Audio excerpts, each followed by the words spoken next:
My name is Noura Connolly. I'm an illustrator and artist living in New York. If you want to make some beautiful mixed media abstract art paintings with me, come and join me for this class. Some of our paintings will look like this. It'll be your own marks and your own references made with watercolor or other mediums that we would use today. In addition to that, we're going to have a bonus, 2 bonuses to be exact.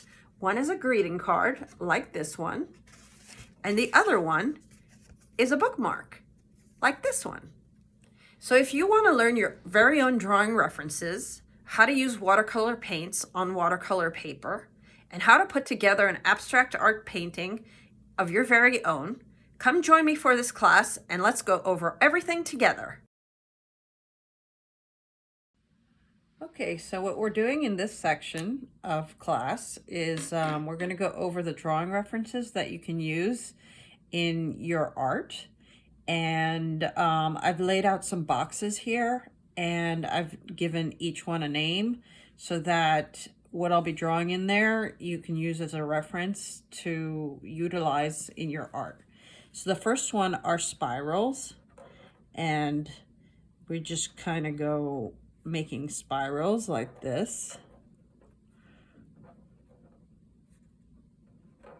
These are spirals, and those can be used on top of the paint that you were to use. The next one are hash marks, and that's very specific. And you can draw the lines going one way like this, and then you can also take the lines on the other way and make like a hashtag with it. That's another way you can do it. And the next one are curvy dotted lines. So basically you make lines with dots like so.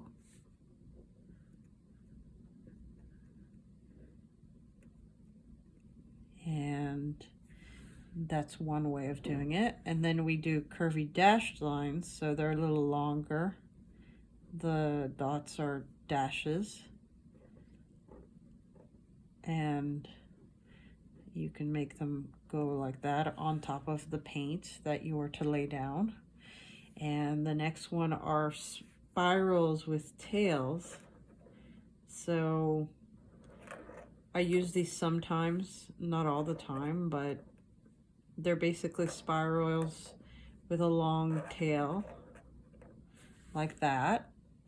Then we've got leafy veins. So you put a vein in the middle, and then you make the leaf shape and fill it in like so. It's good to have a marker like this of it's a graphic marker, a Pigma graphic marker. Or you can use a 0.8 size, that's also good.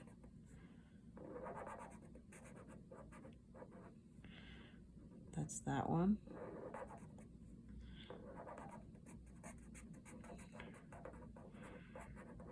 That's a leaf shape. You can also make a leaf with just lines like that. There's 2 of them here, as you can see. Then you can make zigzags, and zigzags are up and down kind of marks.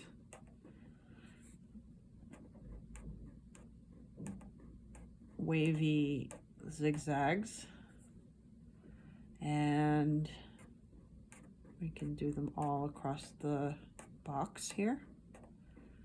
And then you can do zigzags that are crossed out, so that would be the zigzag shape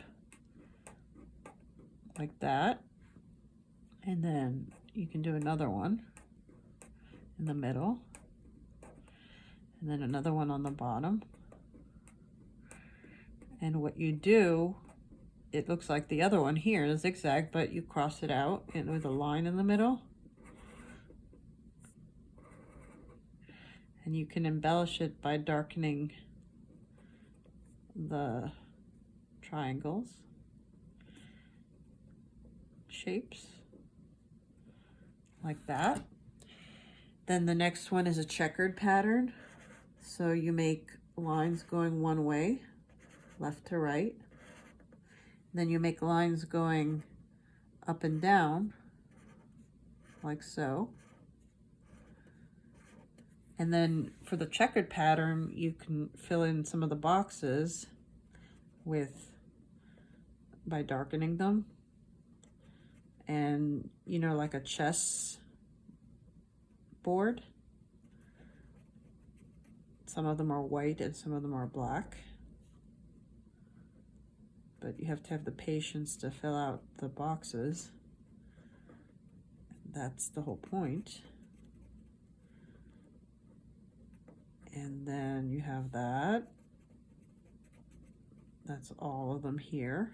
You can leave some of them just boxes and some of them just black and white, like here. And then you have a wavy pattern with lines going up and down and waves going on one left to right. And you can do some of the boxes in black. Same thing in like the checkerboard pattern, but this one is a wavy pattern. So you have to fill it out according to where the lines go.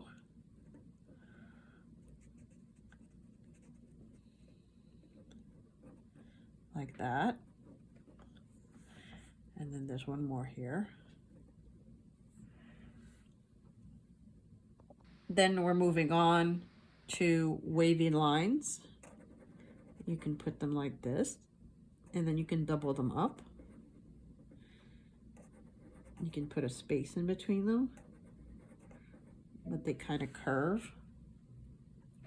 And then for the loops, those are just circles that you kind of chain together. Loops are nice. They add a certain flair to your artwork. And then fish scales.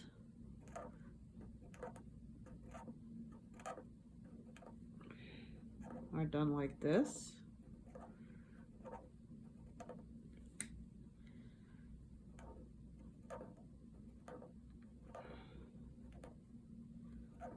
I'll do half of them with fish scales going sideways and half of them with fish scales going up and down like this.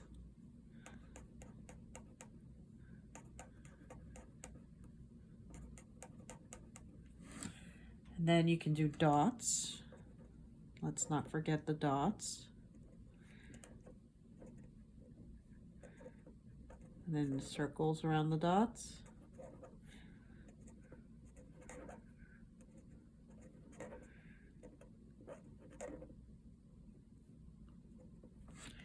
And then we can do loopy loops.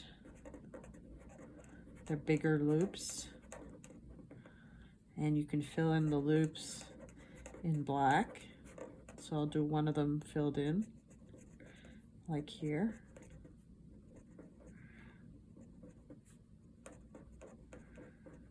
And for the last one, we do waves. So that's a wave pattern, like sea waves, waves from the sea or from the ocean.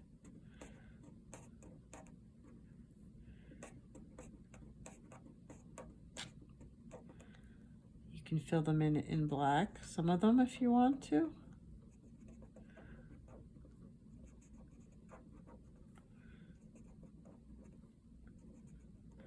So these are just references that you can use in your artwork throughout. And some of these are, you can come up with your own, add to it, and make more references to draw it from. And you can make eyes, you can make question marks, you can make exclamation points. It depends what you want to incorporate into your artwork, but these are some marks that you can make in your artwork. Let's get to it. Now in this part of the class, I'm going to show you how to apply paint to your watercolor paper. And I'm going to show you how to spread it out, and some colors that might be ideal would be magenta, some blues, some yellows. Those are nice color combinations. You can use watercolor paints, you can use, like I have here, watercolor paints, or you can use gouache paints, or you can use splash inks. And this watercolor paper is square, and it's 6 inches by 6 inches, as you can see. You can buy it that way, or you can, actually cut it out yourself. And if you want to make a card, make this into a card, you can do a 5x7 or 4x6. Now, I'm going to wet my paintbrush in the water, a cup of water that I have here, and I wet my paints already. And you're going to need maybe a flat brush or a round brush like this one, or a flat brush like this one, or the one I have in the water. And these are some of the paints that we're going to apply like this. Now this isn't such a great example because it's too light, and this is a bit dark, but it's more of a better example because that's how you want to apply the paint in a random way. So we're going to start out by using some of the magenta here, and we're going to apply the magenta onto the paper. And you want to try and get evenly distributed lines, and you want to make sure that you have enough paint, but not too much paint with water, onto your paintbrush. And we're just going to go across like this and make some random lines. Another color I can apply is the blue here, the light blue, and you want it to intersect. You don't want them to go over each other too much, but it makes nice, very nice interactions when you have these colors mixed together. And another color we can use on this is the yellow. So the yellow is very pretty. It brings out the paints very well. Now that's one. We have one here. You can set this aside. You might want to do a couple at a time because it allows you to have a lot of them that dry up together, and that way you will have some extra ones that you can use later on. And so you just go ahead like this in a random way. You use your paintbrush and the water and the paint on there. You try and go in different directions. Next, some blue, some more blue, and that. You want it to go on there properly. And then you use some of the yellow. It interacts really nicely. And you want to leave some white marks as well so that you can draw over them later on with the Pigma marker. So that's 2. Now I'm only going to do 2, but you can do as many as you want. And then you let it dry like this. And then we're going to go out to the next step. And that's the next stage that I'm going to show you how to use the marks with the drawing references that we did before. So in this section, we're going to take our finished painting from our last class. And in this lesson, we're going to add our drawing references to our painting. And I'm going to show you how to do that. We're going to use a Pigma Graphic #1 archival ink pen. And #1 is the one that we're going to use. But there's also the Pigma Micron 0.8 that you can use if you don't have graphic pen. It works just as well. And these are pretty good because they don't absorb, they stick to the paper well, and the ink is steadfast. And I just want to say also that this class is based on The Art of Kumomi, Finding Meaning in Randomness, a book by Karen Elaine. And it's how to make your own mixed media abstract paintings. And so I'm going to take my Micron pen, this one right here, and I'm going to show you how to outline each of these individual white pieces. And that is a starting point for filling it in. And we're going to use our drawing references to fill in the white part. And we can also go over the other parts, which are in color, in different ways as well, with some of our drawing references. So if you remember, some of our drawing references were squiggles, zigzags, things like of that nature, and hashtags, and etc. You can always refer back to that part of the lesson to look at what we did there. And in this way, by outlining the paint, we are isolating the section to draw it in.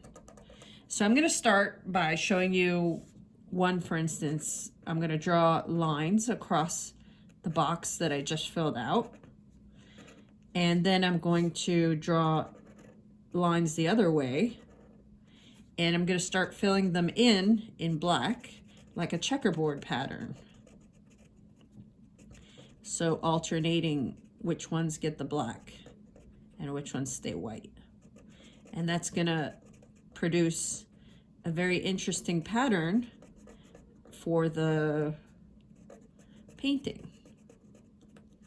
So you just take your time and fill these out, and eventually it'll add up and it'll turn into a beautiful painting.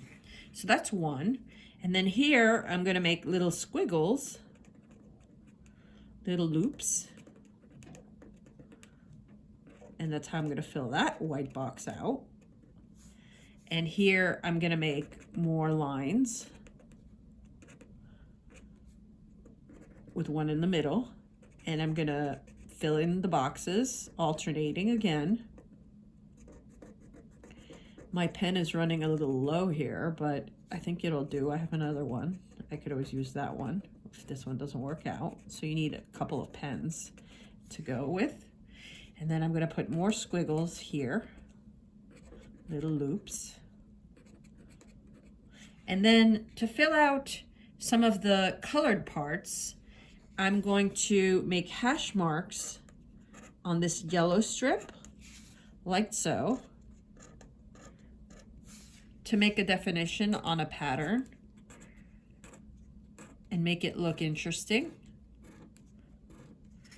I'm going to select different ones, the ends of different ones, and do the same thing to each of them. And then another thing that you can do is you can put a circle with a dot in the middle and then some lashes on the top. So it's like an eye. And I'm going to change my pen because this one doesn't seem to be working out. So I'm going to take this one. Hopefully it's better. And some other things that you can do are lines going horizontally, and fill them in, skipping one and leaving it white, and then making the other one black, blackening it in.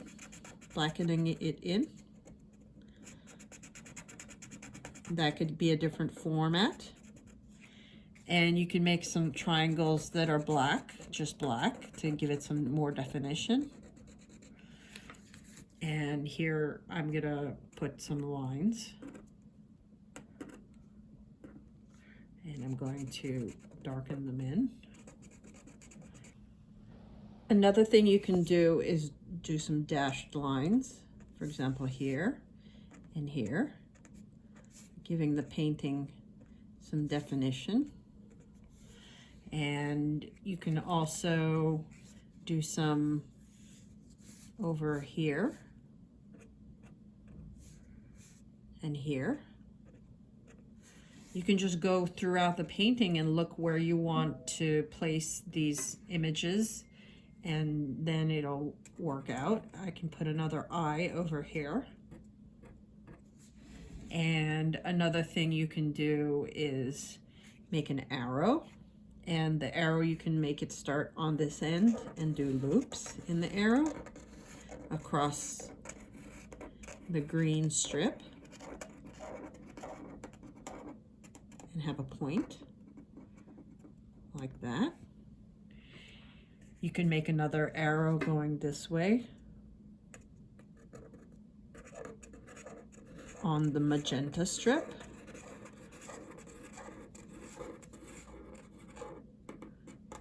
Like that with a point. And it'll give more emphasis to the painting. And the idea is you want to fill out the white spots and fill them in with some designs of your choosing. You can do some zigzags going this way, for example, or the other way if you want them to be in a different, these are vertical, but you can do them horizontally as well. So you can fill this in black over here to give it some punch. And now I'm just going to keep filling this in until I'm done and show you how I do it. And you can do the same thing and follow along.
There you have it, a nice beautiful painting done with mixed media, and an abstract art painting made with marks, and a finalized painting just for you.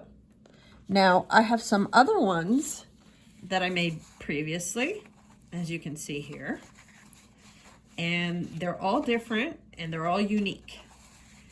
Now, in addition to this, you can make a greeting card like so, and fill out the front part or part of the front part, like a piece of it. And then this one is a 5x7 greeting card. What I did was I took watercolor paper, 10 by 7 inches, and I folded it in half to 5 by 7, like this. And you can have the front part with your design, and then on the interior you can make some lettering and put down your greeting. to the person you want. And another thing you can do is make a bookmark. Over here, I made two. They're both different. They're both unique. I made them 7 this way, lengthwise, by 2.5 inches. And with the hole puncher, I just used a hole puncher, a single hole punch. And the yarn, I had some yarn on me and I cut it a certain length, whatever you feel is necessary. Maybe 3 or 4 inches. And that's how long it should be, maybe. And slipped it through as a double and tied it in. And on the back, you can do both sides of the card if you want, or just one side. Generally, one side is good enough.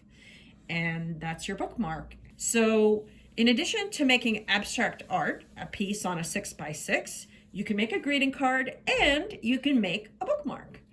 All these things done by hand, made by you with your designs. So thank you so much for joining me for this beautiful class on mixed media abstract art painting. And we made together beautiful abstract art paintings like this one with our very own marks put together by you and me. And we made together a greeting card of our very own to be given to people that we love, and bookmarks. Who doesn't want a bookmark when they read? So you can put all of your painting knowledge together and make your very own abstract art paintings. Thank you so much.